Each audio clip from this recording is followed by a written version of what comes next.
relationship, the next is capital. And capital means many things. How you spend your money, first. And why is that important? Because if you only have a finite amount of money or you have no money, how you spend it makes a big difference. You spend it wrong, or you pay it out too fast, or you pay too much, or you pay to the wrong people and don't get the outcome. Two things happen. One, your business might fail before it starts, or the business you buy might fail. Second, even if it works, you might be accepting a fraction of a fraction of a fraction of the result that you could be generating. So you have to look at where your capital is being spent, how it is being spent, and then how it could be better spent. And now I've got to get you a little bit of a headache, but it's exciting. Capital does not just mean money. It doesn't mean just the cash. Capital means human capital, talent, people. You can either hire, partner with, make arrangements with to endorse you, make arrangements with to advise you, make arrangements with to be your mastermind alliance. If, for example, you have limited funds and you need advertising, if you go to an advertising media and they say, well, it's $10,000, and they want you to write a check and you only have $10,000 and you write a check and it doesn't work well, you're in trouble. But if you go to them and say, let me pay half now and half in 90 days, you've just preserved $5,000. If you go to them and say, I'll pay you $20,000, but I'll pay it at the rate of 30% of every sale that I get until I've paid that to you. Or if you go to them and say, I can't pay that, but if you'll run ads for my product or service when you have available unsold advertising, I'll give you 50 or 60% of the sale. That changes the dynamic. If there is a media, it can be pay-per-click, can be banners, can be magazines, radio, that you know works, but at the rate they charge, it won't work for you. It'll be too expensive for the result. You've got a lot of options with your capital. You can, number one, negotiate lower rates. Number two, do what's called a guaranteed sale. If a radio station, for example, said, we want $100 a commercial, and you had $10,000, and that would only buy you 100 commercials, you might say, I'll tell you what, I need to get $30,000 worth of sales, and I will pay the $10,000, but you need to guarantee me that if the $10,000 doesn't produce the $30,000 of sales, you'll keep running ads for me until it does. And you can negotiate. When you hire people, you can move part of their compensation to performance, so you're not paying as much initially, and you might pay twice as much ultimately, but you won't care because they're being paid in direct result to the profit they make you. We talked about intellectual property. You might have a skill set. Let's give you some examples. You might be better at selling a certain industry, a certain kind of product or service, and you can take that skill set and offer it to a lot of other people that want to use it and have them pay you a fee plus a percentage, whether you sell it yourself or whether you teach their people to do it. You might have a technology that you've created that can be repurposed to lots of other industries. You might be able to go to companies outside of the market you want to target for whatever business you either want to start or buy, and you might be able to arrange to use that other company's proven selling system or advertising or operational system or inventory control system. It just gets very exciting because you do not have to do anything on your own, and you do not have to spend money you don't have. You don't have to spend money unwisely. You don't have to spend money at all if you understand these options. And when I say capital, capital is money. Capital is opportunity cost. What does that mean? It means when you finally complete the modules in this program, you will realize that you have a number of options, opportunities, possibilities. For example, you can look within and say, here's my skill. I'm going to start part-time a service where I make my skill available to other either consumers or companies. And then you could say, I'm going to do that and either grow that, or I'm going to do that until I grow $100,000 so I can buy another business. Or you can buy a business that is struggling, but you analyze they have terrible marketing, they don't use their relationships, they don't try to get their buyers to buy easier, buy more things, buy more often, and you can acquire that kind of business not for writing a check right now, but for paying the owner a larger amount than the business is worth right now, but paying him or her out of the revenue you generate once you take over. You can buy into a business by adding more revenue streams or profit centers. As I said, if a company doesn't have a sales force and you can sell, you can go and say, I'll build a sales revenue stream and I want half ownership in all the profit that comes from it. You can go to a company that has an extraordinary brand but does not use the brand in as many ways as they could or should. And you can say, I want to create new applications or new ways to use your brand. License people, create products or services that take advantage of the brand, create products or services we can sell to your distribution network. I can go on and on, but the important point is you will have so many options that the most important decision you will make is opportunity cost. What that means is, here's where you are right now. When you realize what's possible, you can be, and this is as high as my short arms will reach, but I'm trying to reach to the ceiling. You can reach for the stars long term, but trying to catapult is hard. Taking easy, safe, high success probability steps are extraordinary. And once you understand these leverage points, these drivers, then you understand your options. Then I take you deeper into each category, which we'll be doing in future modules. Then you understand marketing really deeply.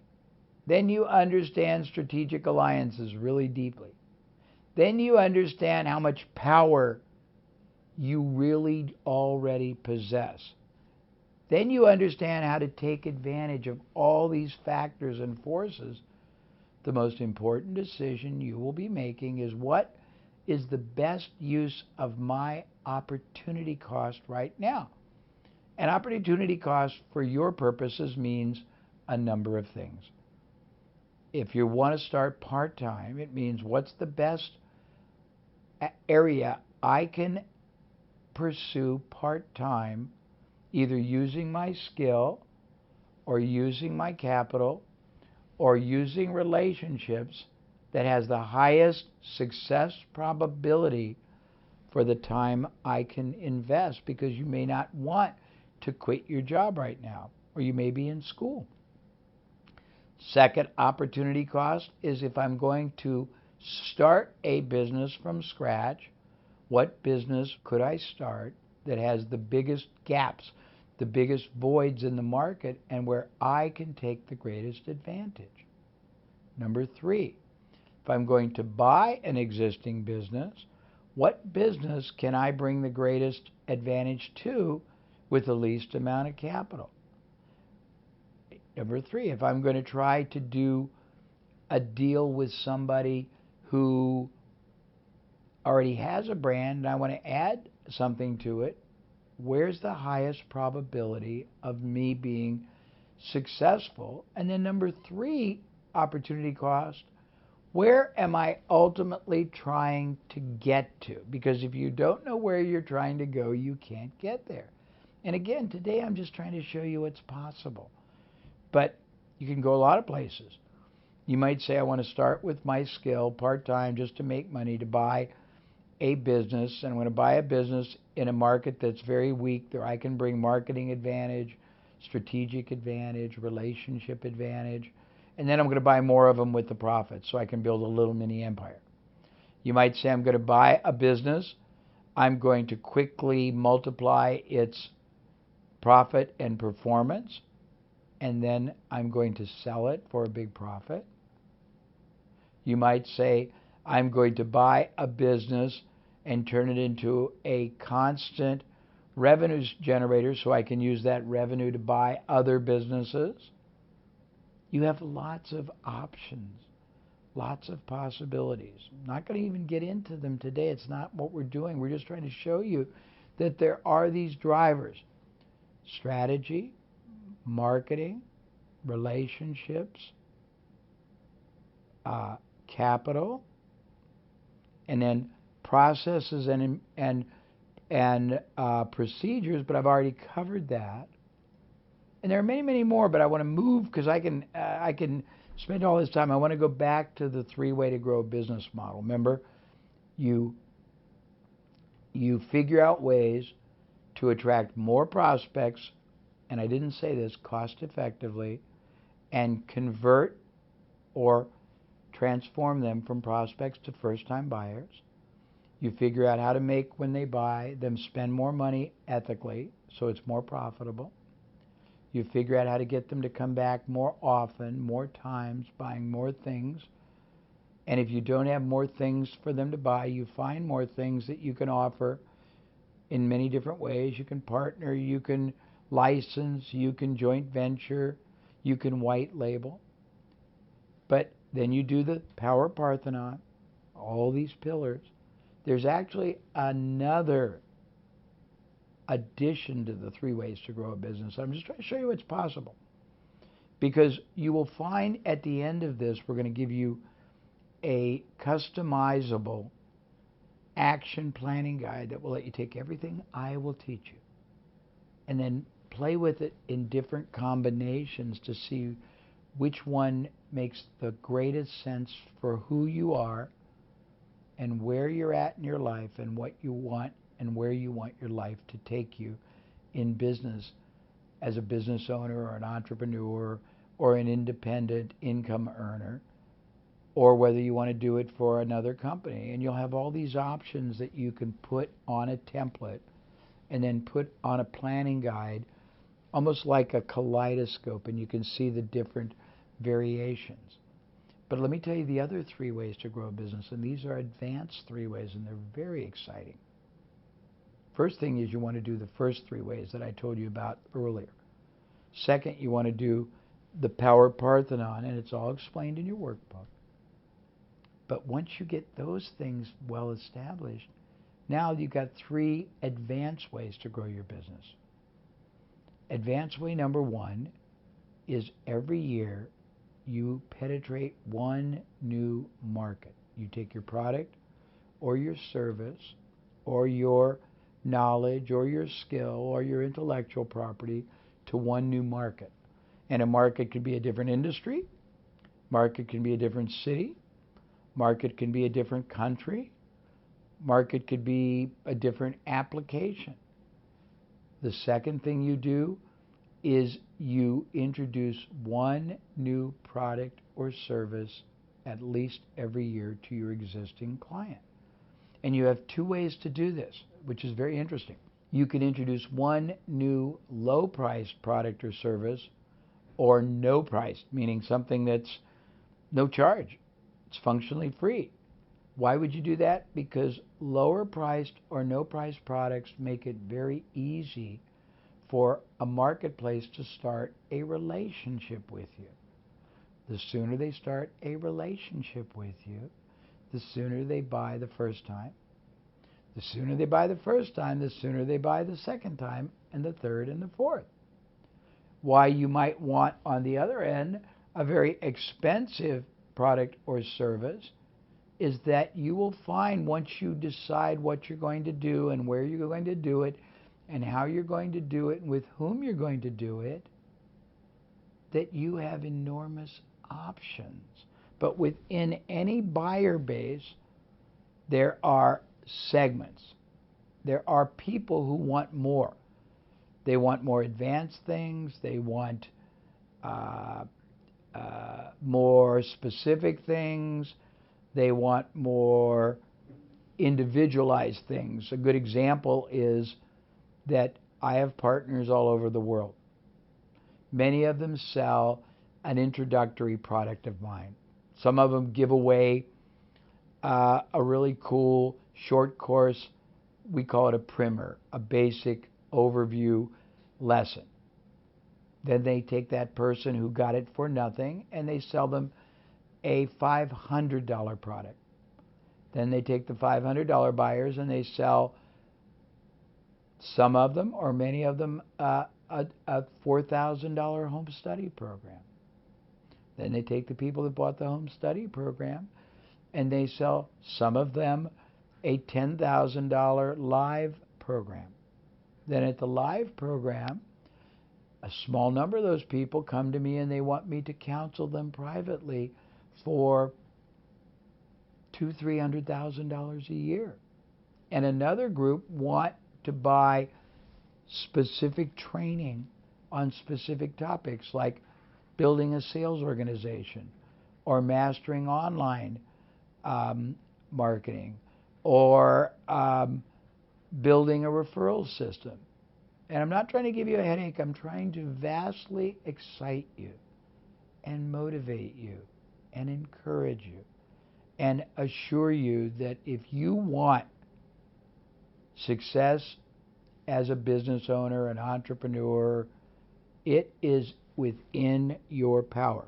I can't guarantee anything except to tell you that everything I'm sharing, everything I will share, is based on successful and impressive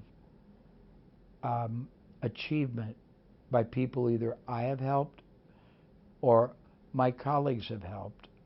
So what you do with it is up to you, but you are being given not at all theoretical and not unproven, but very, very, very powerful education, understanding, instruction, and mentorship that I can promise 99% of all the business owners in your country don't have. I can promise that people starting a business won't even understand, and I'm just getting started. In deeper modules will take you even deeper. The third advanced way to grow a business is every year to acquire either or both a similar business in the same field that you can buy not for writing a big check, but for paying the owner out of the profits. And why would they accept that? Because when you combine two businesses, you can eliminate a lot of the overhead of the one you buy.